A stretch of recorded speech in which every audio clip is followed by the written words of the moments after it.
Hey everyone, that went a little ways. Not that it really matters. Anyway, I just finished watching the next episode of Power Rangers Time Force Ransik Lives.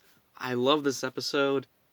Every episode of my rewatch of Time Force is gonna be, I love this episode. But yeah, anyway, I do really like this one, and there's a lot of interesting stuff behind it to talk about.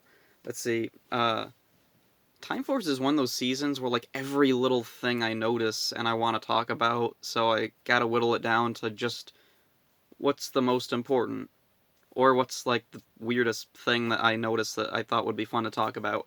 At the beginning, the Rangers, aside from Wes, they're still on the beach with the crashed time ship, and Trip is off fishing. And what he's fishing with is really interesting. It's like a makeshift pole of junk.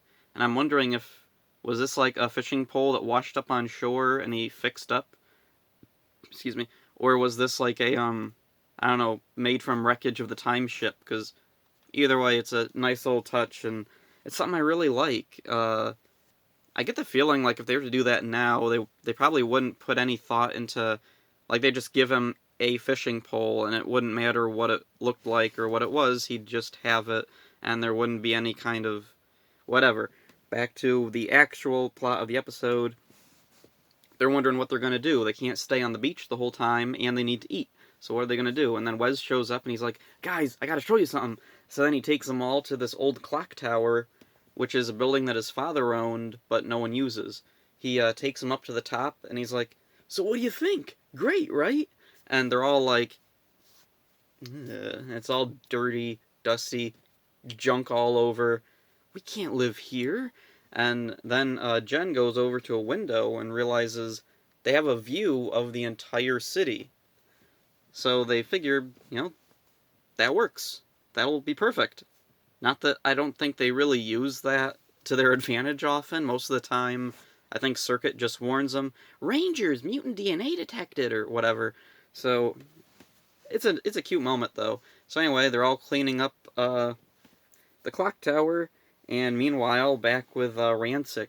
Ransik is making plans to hijack television broadcast. He sees Nadira watching TV, and Frax berates her, saying, "You're acting like all the humans in this time. You're watching TV." And then Ransik goes, "We'll take over television," or something. And, the cartoon that Nadira is watching, I know it's a cartoon that was owned by Saban, but I don't know what it was. I know I looked it up once and I thought I'd found it. I cannot remember what it was. Was it like a Huckleberry Finn or something? No, I don't think it was. Whatever. Later on, she'll be watching other shows that are pretty interesting. So, yeah, he's making plans to go hijack a television station, apparently. Meanwhile, back at the clock tower, Wes has brought the Rangers a big trunk of clothes, and I really love the scene where they're all getting into their outfits. There's something about it that feels like really important. Like, like the people behind this episode and this scene particularly, they knew that these outfits were going to be the like defining outfits that they wore most of the time. I think occasionally they would wear other clothes. They wouldn't wear the same outfit every single episode, but for the most part, these are what they would wear most of the time. And so they had to really fit their personalities, and I think it just worked perfectly. Everyone's outfit just looks so perfect on them. We see Katie put her outfit on, and I love the look on her face when she has it. And then we see Lucas calmly buttoning up his like very all dark outfit, and then we who was it? Trip has his outfit on, and we see Jen putting the jacket on, and she just looks so perfect. And then Wes comes up and puts the hat on Trip. I don't think Earth is ready for a Zybrian yet. Love that little touch. That was cool. And he looks so good in the hat. And so yeah, after that we get this really weird little like Looney Tunes homage where Trip looks up and there's this pigeon sitting up on a beam, and it turns into a roast bird, and Trip goes, mm. Straight out of a Looney Tune cartoon. It's really weird to see that kind of thing in Power Rangers because while it is often over the top and goofy, we don't usually have just straight up, here's a cartoon gag. I think recently we've been doing that a lot more, having really cartoony gags. Something like this would just fly right by, but here it really stands out because it's so, not done often. So then they go out to get food, and they're going downstairs, and we get some really quick exposition from Wes. He's talking to Jen about how he doesn't feel comfortable asking his father for money and wants to be able to do things on his own.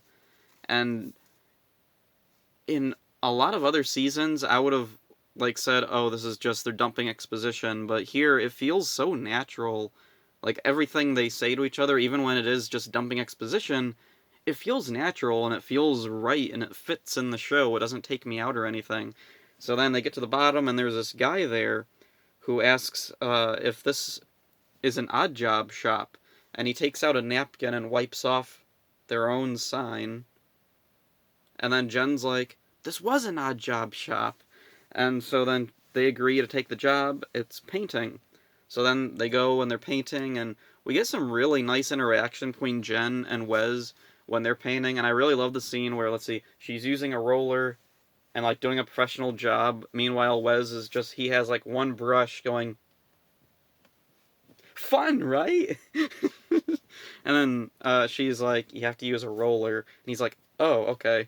And then he trips over the bucket, and the paint all spills out. Jen goes to get more paint, and then Wes hears something. He looks over and he sees cyclobots. So then he tries to act casual. He's just painting, and one of the cyclobots actually looks at him, and he goes, "Yeah, don't mind me." I love that. And the cyclobots are about to leave him alone, but then they see his morpher, and then they're like, "Oh, he's a ranger." And then they grab him, and then there's this big fight scene, and it's really cool. Then he's captured, then Nadira shows up and takes him to Ransik. And, after all that, the building that Wes and Jen were supposed to be painting it just happens to be the exact same television station that Ransik wants to hijack. What a quinky dink.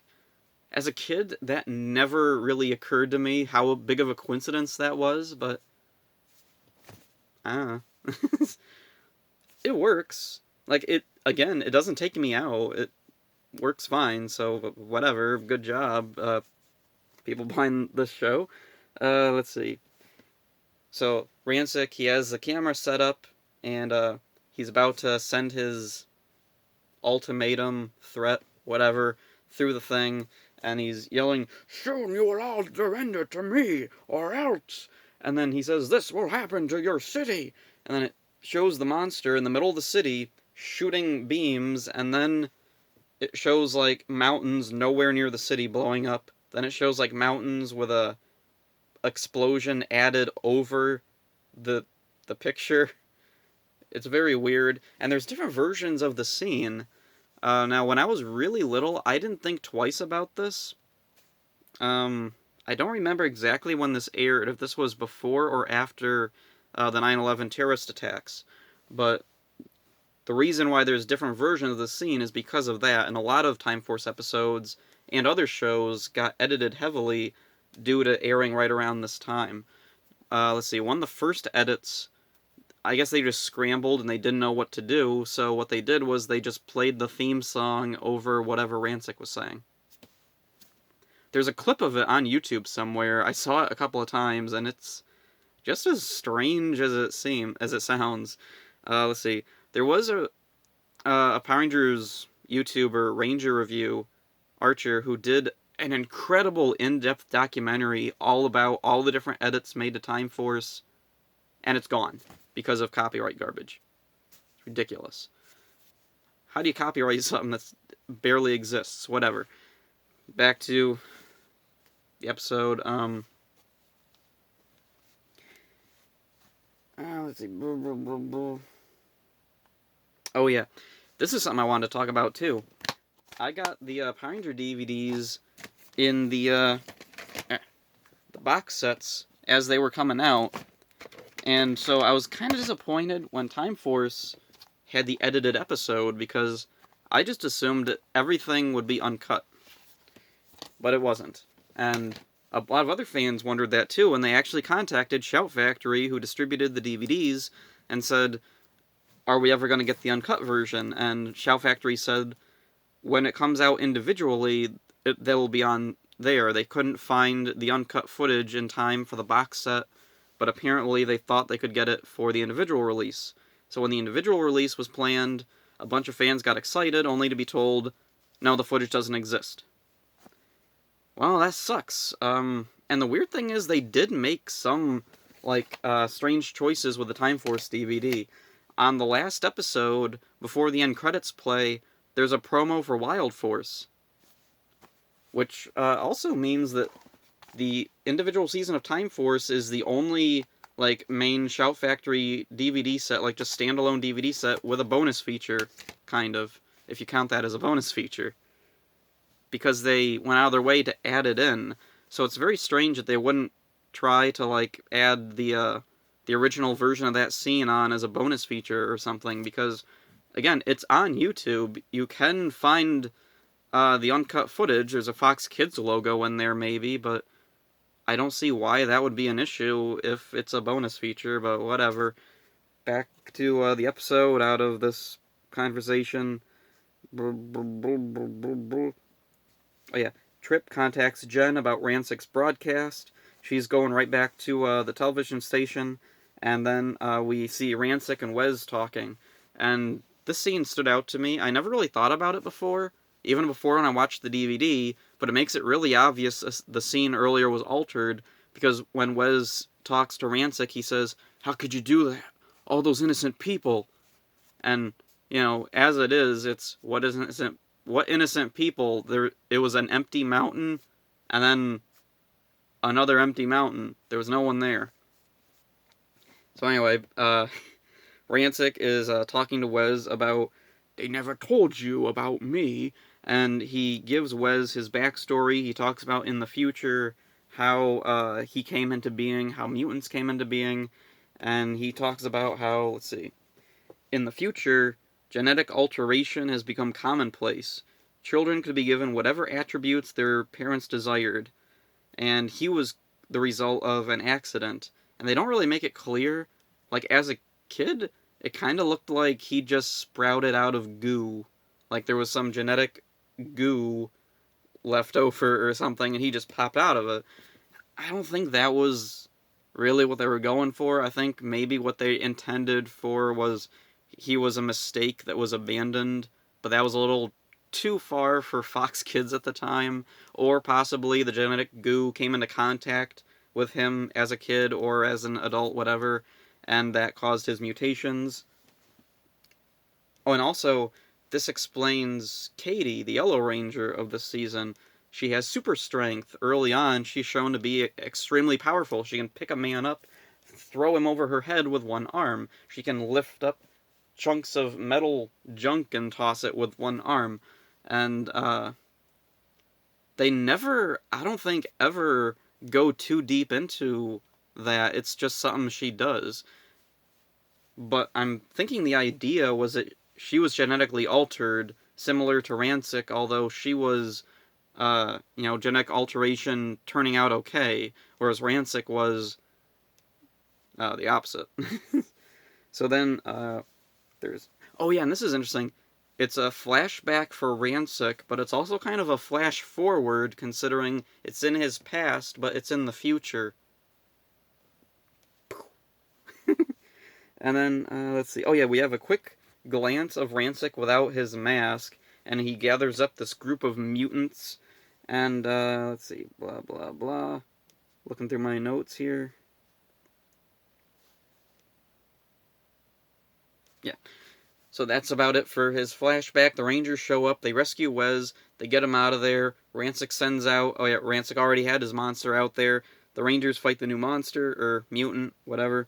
And they immediately call the Zord, form the first form of the Megazord, and then they immediately turn into Red Mode, which makes me wonder why they even bother with the first mode of the Megazord if they always go immediately to Red Mode.